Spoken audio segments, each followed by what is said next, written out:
അതെ പ്രതാപ. എന്തിന്?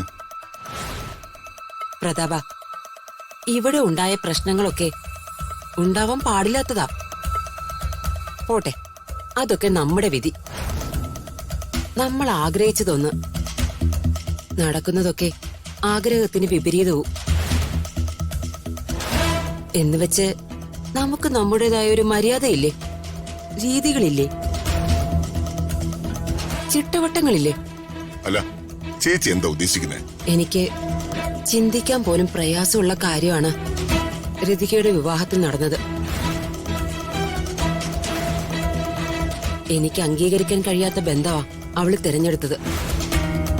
പക്ഷേ അവൾ അംബികാവർമ്മയുടെ മരുമകളാ. കുടുംബക്കാർക്കും എന്റെ സുഹൃത്തുക്കൾക്കും എന്നോടിപ്പോ ചോദിക്കാൻ ഒരുപാട് ചോദ്യങ്ങളുണ്ട്.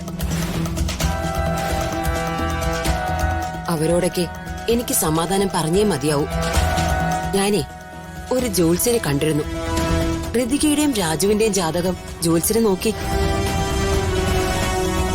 നമ്മുടെ കുടുംബത്തിന്റെ എല്ലാ ആചാരാനുഷ്ഠാനങ്ങളോടും കൂടി ഇവരുടെ ശാന്തി മുഹൂർത്തം ഈ വീട്ടിൽ വെച്ച് എനിക്ക് നടത്തണം. മാഡം,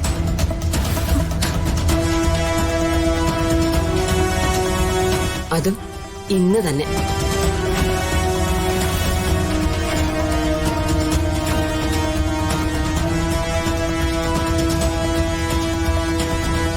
ചേച്ചി എന്തെന്റെ ക്ഷമ പരീക്ഷിക്കുകയാണോ? ആദ്യം ഇവളെ ഇവിടേക്ക് ക്ഷണിക്കണമെന്ന് പറഞ്ഞു, ഞാനത് സമ്മതിച്ചു. കൂടെ ഇവനെയും ഇവിടേക്ക് കയറ്റണമെന്ന് പറഞ്ഞു, ഞാൻ അതും സമ്മതിച്ചു. ഇനിയിപ്പോ ഇവരുടെ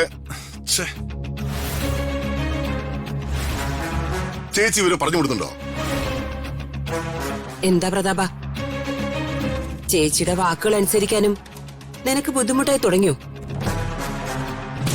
എനിക്ക് ചേച്ചിയെ മനസ്സിലാവുന്നില്ല. ചേച്ചിയുടെ സ്വന്തം മകനെ വിവാഹ പന്തലിൽ വെച്ച് ചതിച്ചിറങ്ങി പോയവളാ ഇവള്. ചേച്ചിക്ക് ഏറ്റവും ഇഷ്ടമുള്ള ഞാൻ വെറുക്കുന്നവരാ ഇവര്.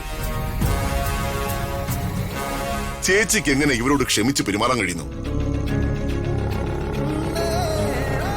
ഇവളെ ഞാൻ വളർത്തിയ കുട്ടിയല്ലേ പ്രതാപ.